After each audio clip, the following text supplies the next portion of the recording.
महाभारत की 16वें दिन की रात्रि में आगे किस प्रकार गुप्त मंत्रणाएं हुई, पिछले भाग का लिंक आपको डिस्क्रिप्शन बॉक्स और चैनल के पेज पर कर्ण पर्व की प्लेलिस्ट में मिल जाएगा। यह एक पॉडकास्ट है, इसे आप ध्यानपूर्वक आराम से बैठकर सुनिए और अपनी कल्पना में महाभारत को साकार होते देखिए। कर्ण पर्व अध्याय 33। राजा शल्य और दुर्योधन का वार्तालाप इस प्रकार आगे बढ़ा। दुर्योधन बोला, महाराज, मैं पुनः आपसे जो कुछ कह रहा हूँ उसे सुनिए। प्रभु, पूर्व काल में देवासुर संग्राम के अवसर पर जो घटना घटित हुई थी तथा जिसे महर्षि मार्कंडेय ने मेरे पिताजी को सुनाया था, वह सब मैं पूर्ण रूप से बता रहा हूँ। राजऋषि प्रवर, आप मन लगाकर इसे सुनिए। इसके विषय में आपको कोई अन्यथा विचार नहीं करना चाहिए। राजन, देवताओं और असुरों में परस्पर विजय पाने की इच्छा से सर्वप्रथम तारकामय संग्राम हुआ था। उस समय देवताओं ने दैत्यों को परास्त कर दिया था, यह हमारे सुनने में आया है। राजन, दैत्यों के परास्त हो जाने पर तारकासुर के 3 पुत्र ताराक्ष, कमलाक्ष और विद्युन्माली उग्र तपस्या का आश्रय ले उत्तम नियमों का पालन करने लगे। उन तीनों ने तपस्या के द्वारा अपने शरीरों को सुखा दिया। वे इंद्रिय संयम, तप, नियम और समाधि से संयुक्त रहने लगे। राजन, उन पर प्रसन्न होकर वरदायक भगवान ब्रह्मा उन्हें वर देने को उद्यत हुए। उस समय उन तीनों ने एक साथ होकर संपूर्ण लोकों के पितामह ब्रह्मा से यह वर मांगा कि हम सदा संपूर्ण भूतों से अवध्य हों। तब लोकनाथ भगवान ब्रह्मा ने उनसे कहा। ब्रह्मा जी बोले, असुरों, सबके लिए अमरत्व संभव नहीं है। तुम इस तपस्या से निवृत्त हो जाओ और दूसरा कोई वर जैसा तुम्हें रुचे मांग लो। राजन, तब उन सब ने एक साथ बारंबार विचार करके सर्वलोकेश्वर भगवान ब्रह्मा को शीश नवाकर उनसे इस प्रकार कहा। राक्षस बोले, पितामह देव, हम सबको आप वर प्रदान कीजिए। हम लोग इच्छानुसार चलने वाला नगराकार सुंदर विमान बनाकर उसमें निवास करना चाहते हैं। हमारा वह पुर संपूर्ण अभिष्ट वस्तुओं से संपन्न तथा देवताओं और दानवों के लिए अवध्य हो। देव, आपके सादर प्रसन्न होने से हमारे तीनों पुर यक्ष, राक्षस, नाग तथा नाना जाति के अन्य प्राणियों द्वारा भी विनिष्ट न हो। उन्हें न तो कृत्याएं नष्ट कर सकें, न शस्त्र छिन्न भिन्न कर सकें और न ब्रह्मवादियों के शापों द्वारा ही उनका विनाश हो। ब्रह्मा जी ने कहा, दैत्यों, समय पूरा होने पर सबका लय होता है। जो आज जीवित है उसकी भी एक दिन मृत्यु होती है। इस बात को अच्छी तरह समझ लो और इन तीनों पुरों के वध का कोई निमित्त कह सुनाओ।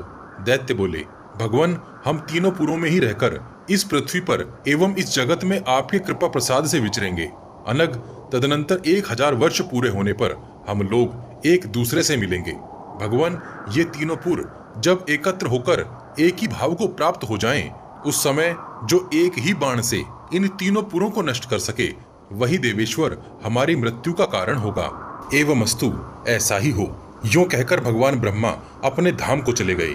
वरदान पाकर वे तीनों असुर बड़े प्रसन्न हुए और परस्पर विचार करके उन्होंने दैत्य दानव पूजित अजर अमर विश्वकर्मा महान असुरमय का तीनों पुरों के निर्माण के लिए वरण किया। तब बुद्धिमान मयासुर ने अपनी तपस्या द्वारा तीनों पुरों का निर्माण किया। उनमें से एक सोने का, दूसरा चांदी का और तीसरा पुर लोहे का बना था। पृथ्वीपते सोने का बना हुआ पुर स्वर्ग लोक में स्थित था, चांदी का अंतरिक्ष लोक में और लोहे का भूलोक में स्थित हुआ, जो आज्ञा के अनुसार सर्वत्र विचरने वाला था। प्रत्येक नगर की लंबाई चौड़ाई बराबर बराबर 100 योजन की थी। सब में बड़े बड़े महल और अट्टालिकाएं थी। अनेकानेक प्राकार अर्थात परकोटे और तोरण अर्थात फाटक सुशोभित थे। बड़े बड़े द्वारों से वह नगर भरा था। उसकी विशाल सड़कें संकीर्णता से रहित एवं विस्तृत थी। नाना प्रकार के प्रसाद और द्वार उपपुरों की शोभा बढ़ाते थे। राजन, उन तीनों पुरों के राजा अलग अलग थे। स्वर्ण में विचित्रपुर महामना तारकाक्ष के अधिकार में था, चांदी का बना हुआ पुर कमलाक्ष के और लोहे का विद्युन्माली के अधिकार में था। वे तीनों दैत्यराज अपने अस्त्रों के तेज से तीनों लोगों को दबाकर रहते थे और कहते थे कि प्रजापति कौन है। उन दानव शिरोमणियों के पास लाखों करोड़ों और अरबों अप्रतिम वीर दैत्य इधर उधर से आ गए थे। वे सब के सब मांस भक्षी और अत्यंत अभिमानी थे। पूर्व काल में देवताओं ने उनके साथ बहुत छल कपट किया था अतः वे महान ऐश्वर्य की इच्छा रखते हुए त्रिपुर दुर्ग के आश्रय में आए थे। मयासुर इन सबको सब प्रकार की अप्राप्त वस्तुएं प्राप्त कराता था। उनका आश्रय लेकर वे संपूर्ण दैत्य निर्भय होकर रहते थे। उक्त तीनों पुरों में निवास करने वाला जो भी असुर अपने मन से जिस अभिष्ट भोग का चिंतन करता था, उसके लिए मयासुर अपनी माया से वह भोग तत्काल प्रस्तुत कर देता था। तारकाक्ष का महाबली वीर पुत्र हरि नाम से प्रसिद्ध था। उसने बड़ी भारी तपस्या की, जिससे ब्रह्मा जी उस पर संतुष्ट हो गए। संतुष्ट हुए ब्रह्मा जी से उसने यह वर मांगा कि हमारे पुरों में एक एक ऐसी बावड़ी हो जाए जिसके भीतर डाल दिए जाने पर शस्त्रों के आघात से मरे हुए दैत्यवीर और भी प्रबल होकर जीवित हो उठें। प्रभो, वह वरदान पाकर तारकाक्ष के वीर पुत्र हरि ने उपपुरों में एक एक बावड़ी का निर्माण किया, जो मृतकों को जीवन प्रदान करने वाली थी। जो दैत्य जिस रूप और जैसे वेश में रहता था, मरने पर उस बावड़ी में डालने के पश्चात वैसे ही रूप और वेश से संपन्न होकर प्रकट हो जाता था। उस वापी में पहुंच जाने पर नया जीवन धारण करके वे दैत्य पुनः उन सभी लोगों को बाधा पहुंचाने लगते थे। राजन, ये महान तप से सिद्ध हुए असुर देवताओं का भय बढ़ा रहे थे। युद्ध में कभी उनका विनाश नहीं होता था। उन पुरों में बसाए गए सभी दैत्य लोभ और मोह के वशीभूत हो विवेकहीन और निर्लज्ज होकर सब और लूटपाट करने लगे। वरदान पाने के कारण उनका घमंड बढ़ गया था। वे विभिन्न स्थानों में देवताओं और उनके गणों को भगाकर वहां अपनी इच्छा के अनुसार विचरते थे। स्वर्गवासियों के परम प्रिय समस्त देवोद्यानों, ऋषियों के पवित्र आश्रमों तथा रमणीय जनपदों को भी वे मर्यादा शून्य दुराचारी दानव नष्ट भ्रष्ट कर देते थे। उन देव विरोधी तीनों दैत्यों ने देवताओं, पितरों और ऋषियों को भी उनके स्थान से हटाकर निराश्रय कर दिया। वे ही नहीं, तीनों लोकों के निवासी उनके द्वारा पददलित हो रहे थे। जब संपूर्ण लोकों के प्राणी पीड़ित होने लगे, तब देवताओं सहित इंद्र चारों ओर से वज्रपात करते हुए उन तीनों पुरों के साथ युद्ध करने लगे। शत्रुदमन नरेश्वर जब देवराज इंद्र ब्रह्मा जी का वर पाए हुए उन अभेद्य पुरों का भेदन न कर सके, तब वे भयभीत हो उन पुरों को छोड़कर उन्हीं देवताओं के साथ ब्रह्मा जी के पास उन दैत्यों का अत्याचार बताने के लिए गए। उन्होंने मस्तक झुकाकर ब्रह्मा जी को प्रणाम किया और सारी बातें ठीक ठीक बताकर उनसे उन दैत्यों के वध का उपाय पूछा। यह सब सुनकर भगवान ब्रह्मा ने उन देवताओं से इस प्रकार कहा। ब्रह्मा जी ने कहा, देवगण, जो तुम्हारी बुराई करता है वह मेरा भी अपराधी है। वे समस्त देवद्रोही दुरात्मा असुर जो सदा तुम्हें पीड़ा देते रहते हैं, निश्चय ही मेरा भी महान अपराध करते हैं। इसमें संशय नहीं कि समस्त प्राणियों के प्रति मेरा समान भाव है। तथापि मैंने यह व्रत ले रखा है कि पापात्माओं का वध कर दिया जाए। वे तीनों पुर एक ही बाण से वेध दिए जाएं तो नष्ट हो सकते हैं, अन्यथा नहीं। परंतु महादेव जी के सिवा दूसरा कोई ऐसा नहीं है जो उन तीनों को एक साथ एक ही बाण में वेध सके। अतः अदिति कुमारों, तुम लोग अनायास ही महान कर्म करने वाले विजयशील ईश्वर महादेव जी का योद्धा के रूप में वर्णन करो। वे ही उन दैत्यों को मार सकते हैं। उनकी यह बात सुनकर इंद्र आदि संपूर्ण देवता ब्रह्मा जी को आगे करके महादेव जी की शरण में गए। तप और नियम का आश्रय ले ऋषियों सहित धर्मज्ञ देवता सनातन ब्रह्म स्वरूप महादेव जी की स्तुति करते हुए संपूर्ण हृदय से उनकी शरण में गए। नरेश्वर, जिन्होंने आत्म स्वरूप से सबको व्याप्त कर रखा है तथा जो भय के अवसरों पर अभय प्रदान करने वाले हैं, उन सर्वात्मा महात्मा भगवान शिव की उन देवताओं ने अभिष्ट वाणी द्वारा स्तुति की, जो नाना प्रकार की विशेष तपस्याओं द्वारा मन की संपूर्ण वृत्तियों के निरोध का उपाय जानते हैं, जिन्हें अपनी ज्ञान स्वरूपता का बोध नित्य बना रहता है, जिनका अंतकरण सदा अपने वश में रहता है, जगत में जिनकी कहीं भी तुलना नहीं है, निष्पाप तेजो राशि महेश्वर भगवान उमापति का उन देवताओं ने दर्शन किया। उन्होंने एक ही भगवान शिव को अपनी भावना के अनुसार अनेक रूपों में कल्पित किया। उन परमात्मा में अपने तथा दूसरों के प्रतिबिंब देखे। यह सब देखकर परस्पर दृष्टिपात करके वे सब के सब अत्यंत आश्चर्यचकित हो उठे। उन सर्वभूत में अजन्मा जगदीश्वर को देखकर संपूर्ण देवताओं तथा ब्रह्म ऋषियों ने धरती पर मस्तक टेक दिए। तब भगवान शंकर ने तुम्हारा कल्याण हो ऐसा कहकर उनका समादर करते हुए उनको उठाया और मुस्कुराते हुए कहा। भगवान शंकर ने कहा, बोलो बोलो, क्या है? भगवान त्रिलोचन की आज्ञा पाकर स्वस्थ चित्त हुए वे देवगण इस प्रकार उनकी स्तुति करने लगे। प्रभो, आपको नमस्कार है, नमस्कार है, नमस्कार है। आप देवताओं के अधिदेवता धनुर्धर और वनमालाधारी हैं। आपको नमस्कार है। आप दक्ष प्रजापति के यक्ष का विध्वंस करने वाले हैं। प्रजापति भी आपकी स्तुति करते हैं। सबके द्वारा आपकी ही स्तुति की गई है। आप ही स्तुति के योग्य हैं तथा सब लोग आपकी ही स्तुति करते हैं। आप कल्याण स्वरूप शंभु को नमस्कार है। आप विशेषतः लाल वर्ण के हैं। पापियों को रुलाने वाले रुद्र हैं। नीलकंठ और त्रिशूलधारी हैं। आपका दर्शन अमोघ फल देने वाला है। आपके नेत्र मृगों के समान हैं तथा आप श्रेष्ठ आयुधों द्वारा युद्ध करने वाले हैं। आपको नमस्कार है। आप पूजनीय, शुद्ध, प्रलय काल में सबका संहार करने वाले हैं। आपको रोकना या पराजित करना सर्वथा कठिन है। आप शुक्ल वर्ण, ब्रह्म, ब्रह्मचारी, ईशान, अप्रमेय, नियंता तथा व्याघ्र चर्म में वस्त्र धारण करने वाले हैं। आप सदा तपस्या में तत्पर रहने वाले पिंगल वर्ण, व्रतधारी और कृतिवासा हैं। आपको नमस्कार है।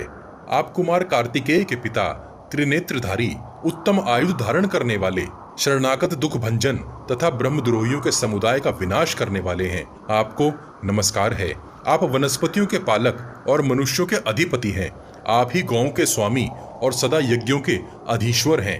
आपको बारंबार नमस्कार है। सेनापति आप अमित तेजस्वी भगवान त्र्यंबक को नमस्कार है। देव, हम मन, वाणी और क्रिया द्वारा आपकी शरण में आए हैं। आप हमें अपनाइए। तब भगवान शंकर ने प्रसन्न होकर स्वागत सत्कार के द्वारा देवताओं को आनंदित करके कहा, देवगण, तुम्हारा भय दूर हो जाना चाहिए। बोलो, मैं तुम्हारे लिए क्या करूं? कर्ण पर्व अध्याय 34।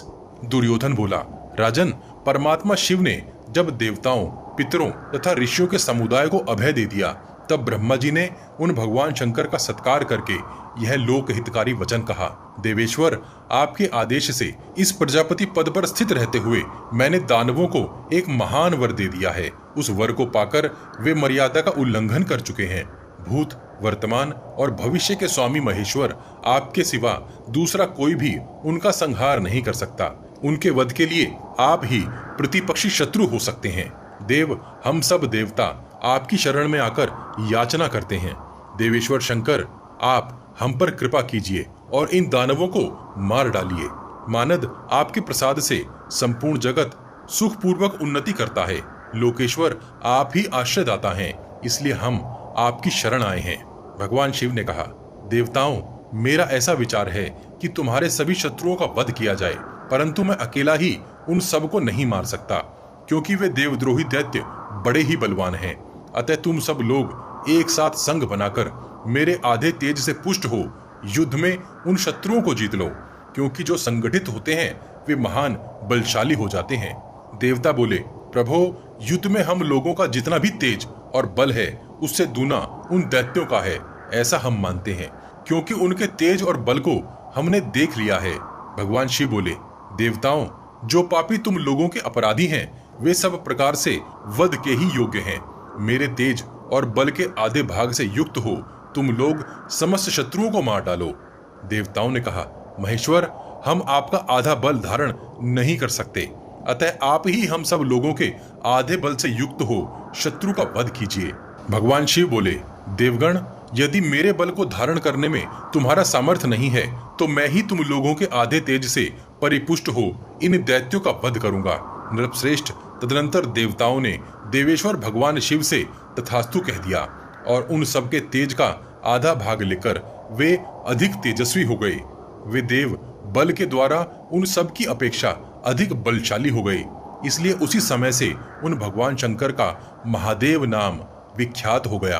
तत्पश्चात महादेव जी ने कहा, देवताओं, मैं धनुष बाण धारण करके रथ पर बैठकर युद्ध स्थल में तुम्हारे उन शत्रुओं का वध करूंगा। अतः तुम लोग मेरे लिए रथ और धनुष की खोज करो, जिसके द्वारा आज मैं इन दैत्यों को भूतल पर मार गिराऊंगा। देवता बोले, देवेश्वर, हम लोग तीनों लोगों के तेज की सारी मात्राओं को एकत्र करके आपके लिए परम तेजस्वी रथ का निर्माण करेंगे। विश्वकर्मा की बुद्धि पूर्वक बनाया हुआ वह रथ बहुत ही सुंदर होगा। तदनंतर उन देव संघों ने रथ का निर्माण किया और विष्णु, चंद्रमा तथा अग्नि, इन तीनों को उनका बाण बनाया। प्रजानाथ उस बाण का श्रृंग अर्थात गांठ अग्नि हुए, उसका भल्ल अर्थात फल चंद्रमा हुए और उस श्रेष्ठ बाण के अग्रभाग में भगवान विष्णु प्रतिष्ठित हुए। बड़े बड़े नगरों में सुशोभित पर्वत, वन और द्वीपों से युक्त प्राणियों की आधारभूता पृथ्वी देवी को उस समय देवताओं ने रथ बनाया। मंदरांचल उस रथ का धुरा था। महानदी गंगा जंघा अर्थात धुरे का आश्रय बनी थी। दिशाएं और विदिशाएं उस रथ का आवरण थी। नक्षत्रों का समूह ईशा दंड हुआ और कृत्य युग ने जुए का रूप धारण किया। नागराज वासुकी उस रथ का कुबर बन गए थे। हिमालय पर्वत अपस्कर अर्थात रथ के पीछे का काठ और विंध्याचल ने उसके आधार काष्ठ का रूप धारण किया। उदयांचल और अस्तांचल दोनों को उन श्रेष्ठ देवताओं ने पहियों का आधारभूत काष्ठ बनाया।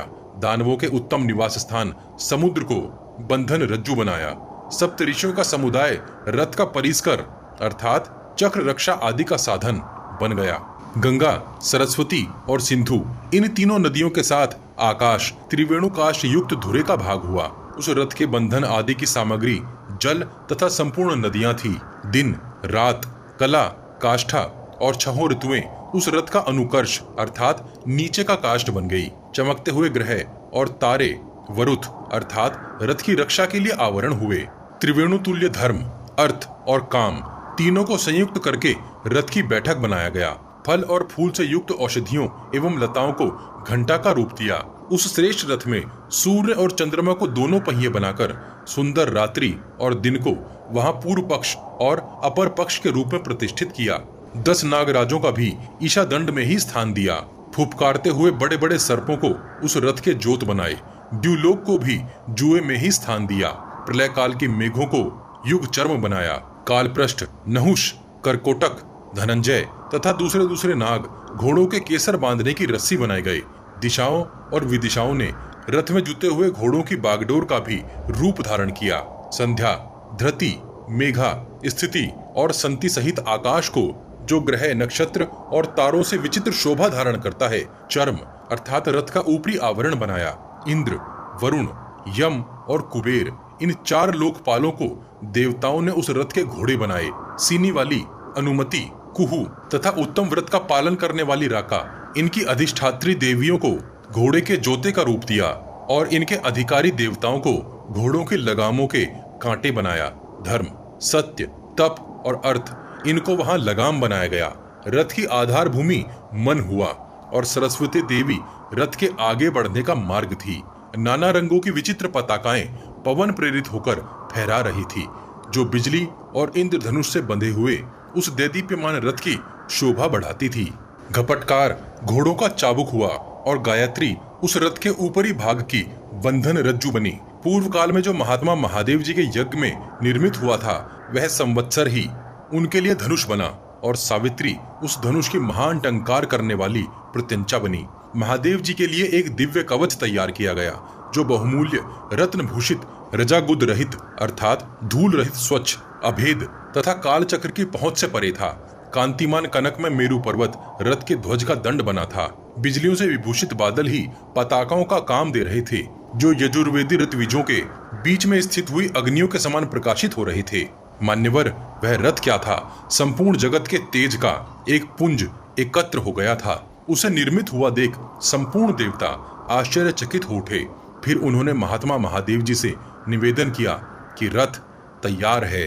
पुरुष सिंह महाराज इस प्रकार देवताओं द्वारा शत्रुओं का मर्दन करने वाले उस श्रेष्ठ रथ का निर्माण हो जाने पर भगवान शंकर ने उसके ऊपर अपने मुख्य अस्त्र शस्त्र रख दिए और ध्वज दंड को आकाश व्यापी बनाकर उसके ऊपर अपने वृषभ नंदी को स्थापित कर दिया। तत्पश्चात ब्रह्मदंड कालदंड रुद्रदंड तथा ज्वर ये उस रथ के पास रक्षक बनकर चारों ओर शस्त्र लेकर खड़े हो गए।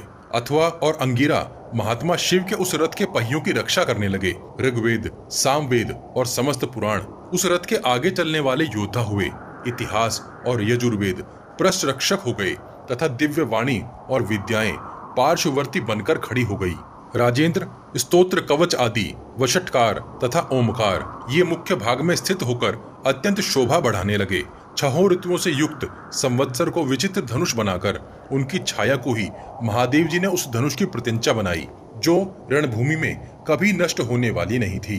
भगवान रुद्र ही काल है, अतः काल का अवयवभूत संवत्सर ही उनका धनुष हुआ। काल रात्रि भी रुद्र का ही अंश है, अतः उसी को उन्होंने अपने धनुष की अटूट प्रत्यंचा बना लिया। भगवान विष्णु अग्नि और चंद्रमा ये ही बाण हुए थे क्योंकि संपूर्ण जगत अग्नि और सोम का ही स्वरूप है। साथ ही हमारा संसार वैष्णव अर्थात विष्णुमय भी कहा जाता है। अमित तेजस्वी भगवान शंकर के आत्मा है विष्णु, अतः वे दैत्य भगवान शिव के धनुष की प्रत्यंचा एवं बाण का स्पर्श न सह सके। अतः वे दैत्य भगवान शिव के धनुष की प्रत्यंचा एवं बाण का स्पर्श न सह सके। महेश्वर ने उस बाण में अपने असह्य एवं प्रचंड कोप को तथा भृगु और अंगिरा के रोष से उत्पन्न हुई अत्यंत दुस्सह क्रोधाग्नि को भी स्थापित कर दिया। तत्पश्चात धूम्रवर्ण व्याघ्र चर्मधारी देवताओं को अभय तथा दैत्यों का भय देने वाले सहस्त्रों सूर्यों के समान तेजस्वी नील लोलित भगवान शिव तेजोमय ज्वाला से आवृत हो प्रकाशित होने लगे। जिस लक्ष्य को मार गिराना अत्यंत कठिन है, उसको भी गिराने में समर्थ विजयशील ब्रह्मद्रोहियों के विनाशक भगवान शिव धर्म का आश्रय लेने वाले मनुष्यों की सदा रक्षा और पापियों का विनाश करने वाले हैं। उनके जो अपने उपयोग में आने वाले रथ आदि गुणवान उपकरण थे, वे शत्रुओं को मत डालने में समर्थ भयानक बलशाली भयंकर रूपधारी और मन के समान वेगवान थे। उनसे घिरे हुए भगवान शिव की बड़ी शोभा हो रही थी। राजन, उनके पंचभूत स्वरूप अंगों का आश्रय लेकर ही यह अद्भुत दिखाई देने वाला सारा चराचर जगत स्थित एवं सुशोभित है। उस रथ को जुता हुआ देख भगवान शंकर कवच और धनुष से युक्त हो चंद्रमा विष्णु और अग्नि से प्रकट हुए उस दिव्य बाण को लेकर युद्ध के लिए उद्यत हुए। राजन प्रभो, उस समय देवताओं ने पवित्र सुगंध वहन करने वाले देवश्रेष्ठ वायु को उनके लिए हवा करने के काम पर नियुक्त किया तथा महादेव जी दानवों के वध के लिए प्रयत्नशील हो देवताओं को भी डराते और पृथ्वी को कंपित करते हुए से उस रथ को थामकर उस पर चढ़ने लगे। देवेश्वर शिव रथ पर चढ़ना चाहते हैं, यह देखकर महर्षियों गंधर्वों देव समूहों तथा अप्सराओं ने उनकी स्तुति की। ब्रह्म ऋषियों द्वारा वंदित तथा नाचती हुई कृत्य कुशल अप्सराओं से सुशोभित होते हुए वरदायक भगवान शिव खड्ग बाण और धनुष ले देवताओं से हंसते हुए से बोले, मेरा सारथी कौन होगा? यह सुनकर देवताओं ने उनसे कहा, देवेश, आप जिसको इस कार्य में नियुक्त करेंगे वही आपका सारथी होगा, इसमें संशय नहीं है। तब महादेव जी ने फिर कहा, तुम लोग स्वयं ही सोच विचार कर जो मुझसे भी श्रेष्ठतम हो उसे मेरा सारथी बना दो, विलंब न करो। उन महात्मा के कहे हुए उस वचन को सुनकर सब देवता ब्रह्मा जी के पास गए और उन्हें प्रसन्न करके इस प्रकार बोले। देवता बोले, देव शत्रुओं का दमन करने के विषय में आपने जैसा कहा था वैसा ही हमने किया है। भगवान शंकर हम लोगों पर प्रसन्न हैं। हमने उनके लिए विचित्र आयुधों से संपन्न रथ तैयार कर दिया है, परंतु उस उत्तम रथ पर कौन सारथी होकर बैठेगा यह हम नहीं जानते। अतः देवश्रेष्ठ प्रभु, आप किसी को सारथी बनाइए। देव, आपने हमें जो वचन दिया है उसे सफल कीजिए। भगवान, आपने पहले हम लोगों से कहा था कि मैं तुम लोगों का हित करूंगा, अतः उसे पूर्ण कीजिए। देव, हमारा तैयार किया हुआ वह श्रेष्ठ रथ शत्रुओं को मार भगाने वाला और दुर्लभ है। पिनाक पाणी भगवान शंकर को उस पर योद्धा बनाकर बैठा दिया गया है और वे दानवों को भयभीत करते हुए युद्ध के लिए उद्यत हैं। इसी प्रकार चारों वेद उन महात्मा के उत्तम घोड़े हैं और पर्वतों सहित पृथ्वी उनका उत्तम रथ बनी हुई है। नक्षत्र समुदाय रूपी ध्वज से युक्त तथा आवरण से सुये सुशोभित भगवान शिव उस रथ पर भी योद्धा बनकर बैठे हुए हैं, परंतु कोई सारथी नहीं दिखाई देता। देव, उस रथ के लिए ऐसे सारथी का अनुसंधान करना चाहिए जो इन सबसे बढ़कर हो, क्योंकि रथ घोड़े और योद्धा इन सब की प्रतिष्ठा सारथी पर ही निर्भर है। पितामह, कवच शस्त्र और धनुष की सफलता भी सारथी पर ही निर्भर है। हम लोग आपके सिवा दूसरे किसी को वहां सारथी होने के योग्य नहीं देखते हैं प्रभो, क्योंकि आप सभी देवताओं से श्रेष्ठ और सर्वगुण संपन्न हैं। देव, आप ही इस जगत में इन भागते हुए उपनिषद सहित देवरूपी अश्वों को नियंत्रण में रख सकते हैं, अतः आप स्वयं ही सारथी हो जाइए। बल, धैर्य, पराक्रम और विनय इन सभी गुणों द्वारा जो भी रथ से भी श्रेष्ठ हो उसे ही युद्ध के लिए सारथी बनाना चाहिए। दूसरा कोई ऐसा नहीं है जो भगवान शंकर से भी बढ़कर हो। वक्ताओं में श्रेष्ठ देवेश्वर, आप सभी गुणों से श्रेष्ठ हैं, इसलिए देवद्रोहियों के वध और देवताओं की विजय के लिए तुरंत रथ पर आरूढ़ होकर इन उत्तम घोड़ों को काबू में रखिए। देव, आपके प्रसाद से देवताओं के लिए ये कंटक रूप दैत्य मारे जाएंगे। महाबाहो, आप दैत्यों के महान भय से हमारी रक्षा करें। व्याघ्रता शून्य महान व्रतधारी प्रभो, आप ही हमारे आश्रय तथा संरक्षक हैं। आपकी कृपा से ही समस्त देवता स्वर्ग लोक में पूजित होते हैं। इस प्रकार देवताओं ने तीनों लोकों के ईश्वर पितामह ब्रह्मा जी के आगे मस्तक टेक कर उन्हें सारथी बनने के लिए प्रसन्न किया। यह बात हमारे सुनने में आई है। पितामह ब्रह्मा बोले, देवताओं, तुमने जो कुछ कहा है उसमें तनिक भी मिथ्या नहीं है। मैं युद्ध करते समय भगवान शंकर के घोड़ों को काबू में रखूंगा। तदनंतर लोक सृष्टा भगवान पितामह देव ने, जो जगत के प्रपितामह हैं, उपयुक्त बात कहकर अपनी जटाओं के बोध को बांध लिया और मृग चर्म के वस्त्र को अच्छी तरह कसकर कमंडलू को अलग रख दिया। तत्पश्चात वे भगवान ब्रह्मा हाथ में चाबुक लेकर तत्काल उस रथ पर जा चढ़े। इस प्रकार देवताओं ने भगवान शंकर के सारथी के पद पर उन्हें प्रतिष्ठित कर दिया। जब उस लोक पूजित रथ पर ब्रह्मा जी चढ़ रहे थे, उस समय वायु के समान वेगशाली घोड़े धरती पर माथा टेककर बैठ गए थे। अपने तेज से प्रकाशित होते हुए भगवान ब्रह्मा ने रथारूढ़ होकर घोड़ों की बागडोर और चाबुक दोनों वस्तुएं अपने हाथ में ले ली। तत्पश्चात वायु के समान तीव्र गति वाले उन घोड़ों को उठाकर सुरश्रेष्ठ भगवान ब्रह्मा ने महादेव जी से कहा। ब्रह्मा जी बोले, अब आप रथ पर आरूढ़ होइए। तब विष्णु, चंद्रमा और अग्नि से उत्पन्न हुए उस बाण को हाथ में लेकर महादेव जी अपने धनुष के द्वारा शत्रुओं को कंपित करते हुए उस रथ पर चढ़ गए। रथ पर आरूढ़ हुए देवेश्वर शिव की महर्षियों, गंधर्वों, देव समूहों तथा अप्सराओं के समुदाय ने स्तुति की। खड्ग, धनुष और बाण लेकर शोभा पाते हुए वरदायक महादेव जी अपने तेज से तीनों लोगों को प्रकाशित करते हुए रथ पर स्थित हो गए। तब महादेव जी ने पुनः इंद्र आदि देवताओं से कहा। भगवान महादेव बोले, शायद ये दैत्यों को न मारे, ऐसा समझकर तुम्हें किसी प्रकार भी शोक नहीं करना चाहिए। तुम लोग असुरों को इस बाण से मरा हुआ ही समझो। यह सुनकर उन देवताओं ने कहा। देवगण बोले, प्रभो, आपका कथन सत्य है, अवश्य ही वे दैत्य मारे गए। शक्तिशाली भगवान जो कुछ कह रहे हैं वह वचन मिथ्या नहीं हो सकता। यह सोचकर देवताओं को बड़ा संतोष हुआ। राजन, तदनंतर जिसकी कहीं उपमा नहीं थी, उस विशाल रथ के द्वारा देवेश्वर महादेव जी समस्त देवताओं से घिरे हुए वहां से चल दिए। उस समय उनके अपने पार्षद भी महायशस्वी महादेव जी की पूजा कर रहे थे।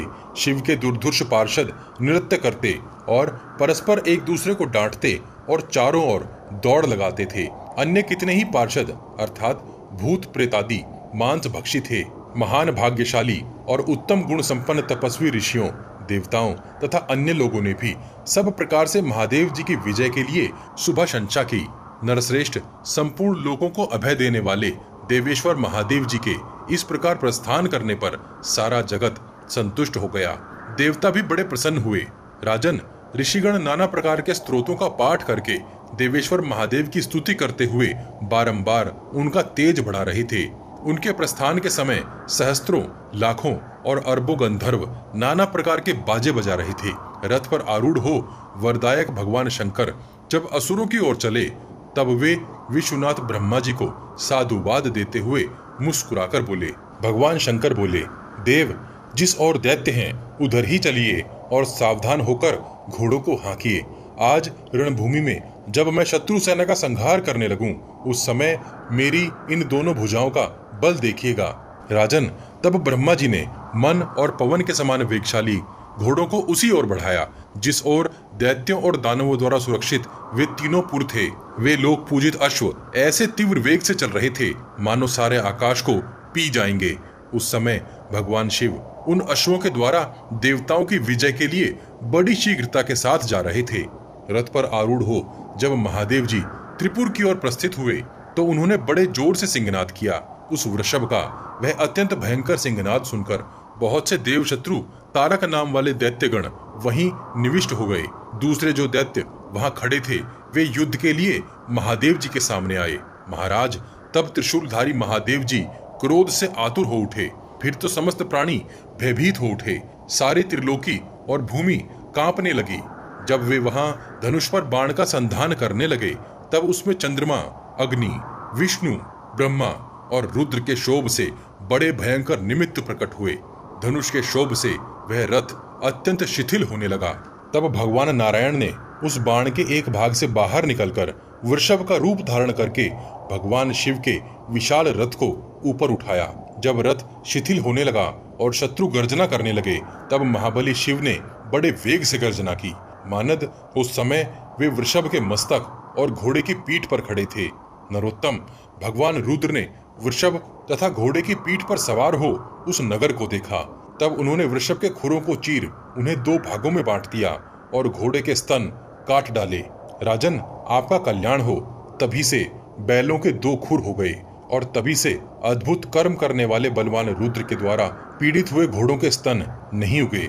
तदनंतर भगवान रुद्र ने धनुष पर प्रत्यंचा चढ़ाकर उसके ऊपर पूर्वोक्त बाण को रखा और उसे पाशुपतास्त्र से संयुक्त करके तीनों पुरों के एकत्र होने का चिंतन किया। महाराज, इस प्रकार जब रुद्रदेव धनुष चढ़ाकर खड़े हो गए, उसी समय काल की प्रेरणा से वे तीनों पुर मिलकर एक हो गए। जब तीनों एक होकर त्रिपुर भाव को प्राप्त हुए, तब महामनस्वी देवताओं को बड़ा हर्ष हुआ। उस समय समस्त देवता, महर्षि और सिद्धगण महेश्वर की स्तुति करते हुए उनकी जय जयकार करने लगे। तब असुरों का संहार करते हुए अवर्णीय भयंकर रूप वाले असह्य तेजस्वी महादेव जी के सामने वह तीनों पुरों का समुदाय सहसा प्रकट हो गया। फिर तो संपूर्ण जगत के स्वामी भगवान रुद्र ने अपने उस दिव्य धनुष को खींचकर उस पर रखे हुए त्रिलोकी के सारभूत बाण को छोड़ दिया। महाभाग, उस समय उस श्रेष्ठ बाण के छूटते ही भूतल पर गिरते हुए उन तीनों पुरों का महान आर्तनाद प्रकट हुआ। भगवान ने उन असुरों को भस्म करके पश्चिमी समुद्र में डाल दिया। इस प्रकार तीनों लोकों का हित चाहने वाले महेश्वर ने कुपित होकर उन तीनों पुरों तथा उसमें निवास करने वाले दानवों को दग्ध कर दिया। उनके अपने क्रोध से जो अग्नि प्रकट हुई थी, उसे भगवान त्रिलोचन ने हा हा कहकर रोक दिया और उससे कहा, भगवान शंकर बोले, तू संपूर्ण जगत को भस्म न कर। तब समस्त देवता, महर्षि तथा तीनों लोकों के प्राणी स्वस्थ हो गए। सबने श्रेष्ठ वचनों द्वारा अप्रतिम शक्तिशाली महादेव जी का स्तवन किया। फिर भगवान की आज्ञा लेकर अपने प्रयत्न से पूर्ण काम हुए प्रजापति आदि संपूर्ण देवता जैसे आए थे वैसे चले गए। इस प्रकार देवताओं तथा असुरों के भी अध्यक्ष जगत सृष्टा भगवान महेश्वर देव ने तीनों लोकों का कल्याण किया था।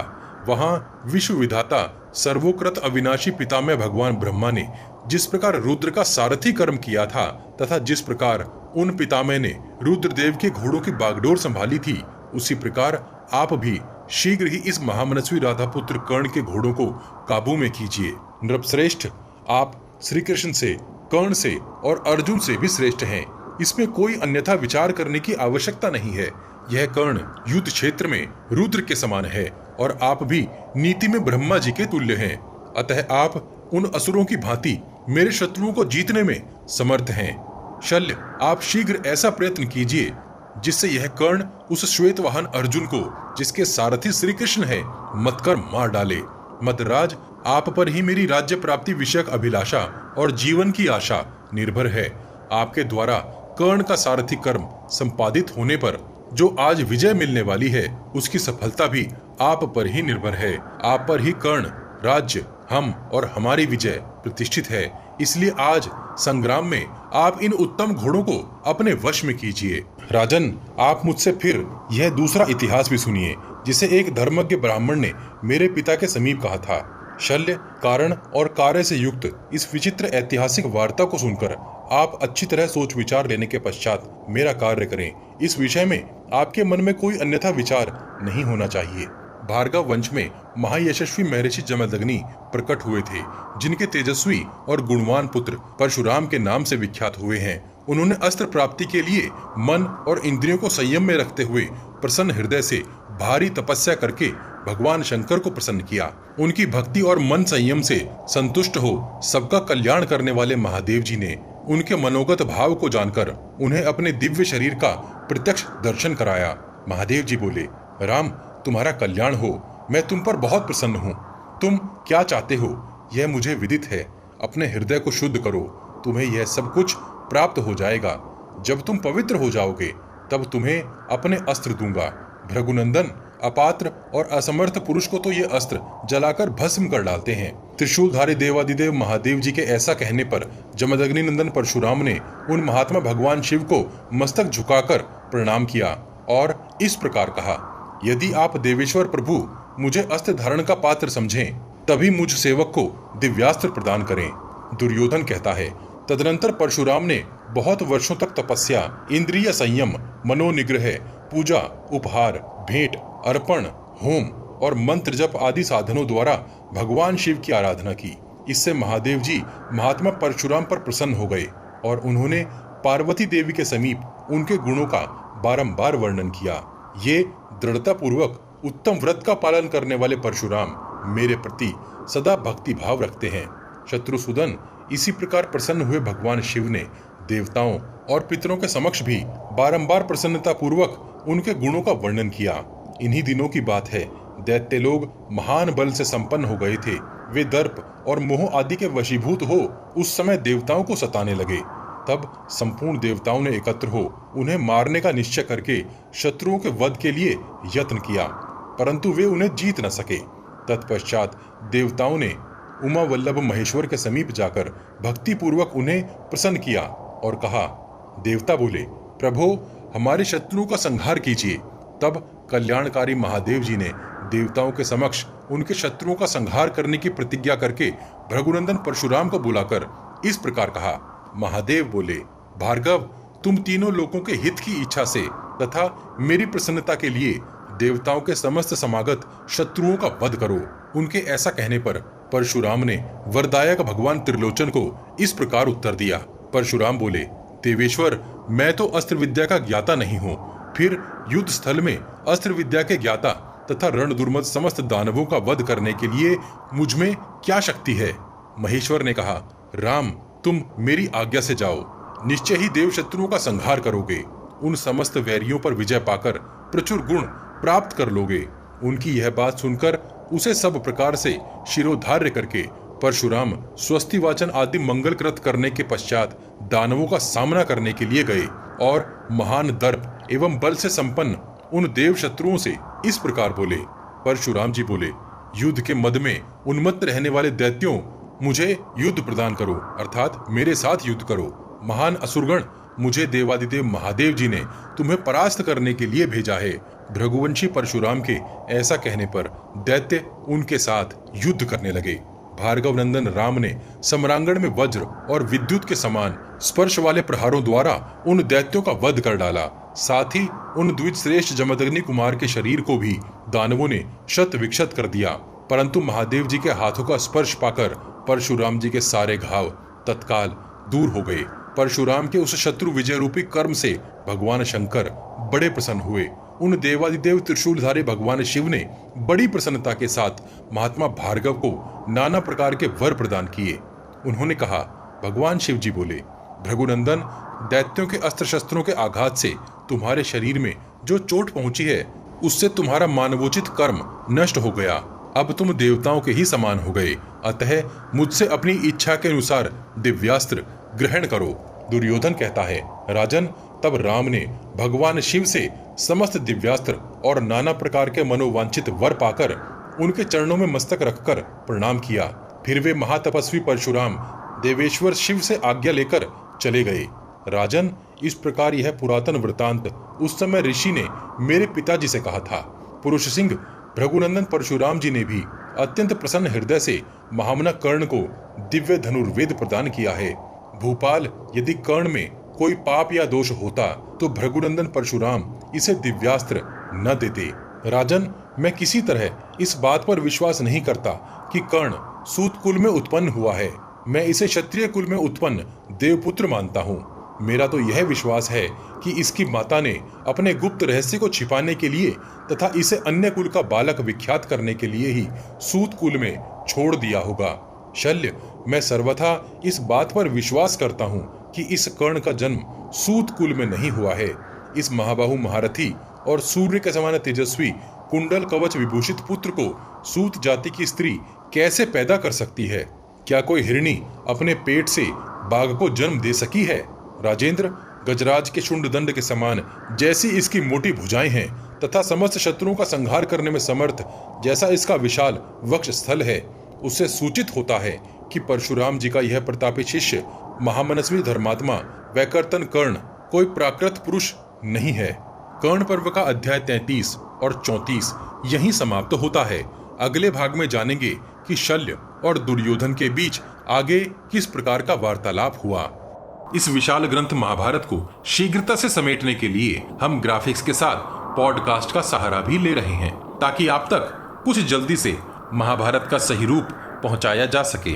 आपको हमारा प्रयास कैसा लग रहा है, कृपया कमेंट बॉक्स में कमेंट करके हमें जरूर बताइए। पिछले सभी भाग आपको हमारे चैनल के पेज पर और इस वीडियो के डिस्क्रिप्शन बॉक्स में भी मिल जाएंगे। हम हर सीरीज की एक प्लेलिस्ट भी बनाते हैं। उम्मीद है आप हमारी वीडियोस अपने उन दोस्तों को शेयर जरूर करते होंगे जो महाभारत का सही रूप समझना और जानना चाहते हैं। आपके हर शेयर से हमारा मनोबल बढ़ता है। अपने प्रियजनों तक यह ज्ञान पहुंचाने के लिए वॉच गॉड चैनल को सब्सक्राइब और शेयर करना मत भूलिए। सब्सक्राइब बटन के बगल में बनी छोटी सी घंटी भी बजा दीजिए। जय श्री कृष्ण। हर हर महादेव।